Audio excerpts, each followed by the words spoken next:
I want to talk to you now about graduation because I believe it's really important for you to sit down and imagine with me that you're about to walk across the stage and you're walking toward the president of your university, most likely, and you get up to him or her, and you put out your hand, and they put out their hand, and you shake the president of your university's hand, and in that moment they hand you something.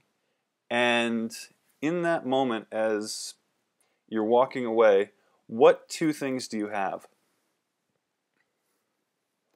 And most people can see the obvious one, which is the, we'll say the diploma, but we'll call it the degree. And the degree is the piece of paper. It's all of the work that you've done. That the diploma represents the piece of paper of all that work that you have to take, and you can now put on your resume that you have a college degree. But what's the other one? What's the other thing that every student has upon graduation? Some students, when I give presentations, they say, oh, we're going to have debt. And that's true for a lot of students, but it's not true for all students. So you can say debt is one thing, it's kind of a funny joke, but what's the other thing you have? Most students have never thought about this or realized this, but it's very important, especially in the scholarship game and even the study abroad game. And that's a story. Excuse me. Don't discount this. This is important. What is your story? And let's look at this as, let's say you're exiting the stage, you're sitting down in your seat, and now the two things you have, the degree and the story, you're going to have to use going forward, whether it's going to grad school or applying for a job or whatever you're going to do in the future, because the degree is going to be on the resume, but so is the story. The degree is going to be the GPA. If you put it, a lot of resumes don't even list their GPA, but you're going to have that college degree, and you'll put that in where you went to school and when you graduated and what it was in. But is that going to fill up the resume? The answer is no. What's going to fill it up is the story. It's the things that you did. It's the activities you were involved in, the clubs, and the people you met, and the interesting things that you did. And that's what the employer is going to want to talk about. They're going to see the degree, and that might have gotten you to the interview and to be looked at as far as a candidate for a position. But what they want to really know is, what did you do? What was interesting about your time in college? Why are you a good candidate?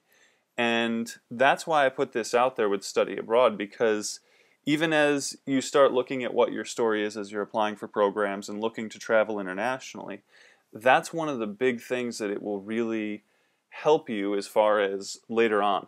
If you think about a resume from the perspective of an employer, when they're looking at it, if they're going to bring you in for an interview, they want to have questions that they can ask you that are pretty easy for them to think of. They don't want to have to do general, what was the best class you took in college? They're most likely not going to ask you that. So if you have international experience, or if you have study abroad down, they're going to look at that, and like happened with me when I went to apply for my study abroad advisor position, the director, the first thing he asked me was, what was the best part of Ecuador? He asked me for a story. He asked me for what my experience was there. And so he wanted to see what my experience had taught me and how I was going to bring that to the job. And if you have an interesting destination on your resume, you can easily talk about that. So that's as far as the job, but I want to talk about the story quickly as far as you and for what you're doing for life. And is it a story that excites you? Is it a story that you would want to tell? Is it a story that you would be comfortable talking about with your friends about what you're working on, where you're going, and what you're doing? And when students think in that vein, and I did in my first 2 years of college, that was what I realized, was that the story wasn't that great. There was nothing really exciting. And that's why I decided to travel. So when you get to graduation, and I was so glad I did, I worked on the story in my second half of my college time, and it made all the difference when I walked across, well, I didn't actually walk across the stage. You don't have to, but when you receive the degree upon graduation. So in that, I want to encourage you to think about the degree you're on in the track, but as you're on that track, consider the story and figure out ways to make it better.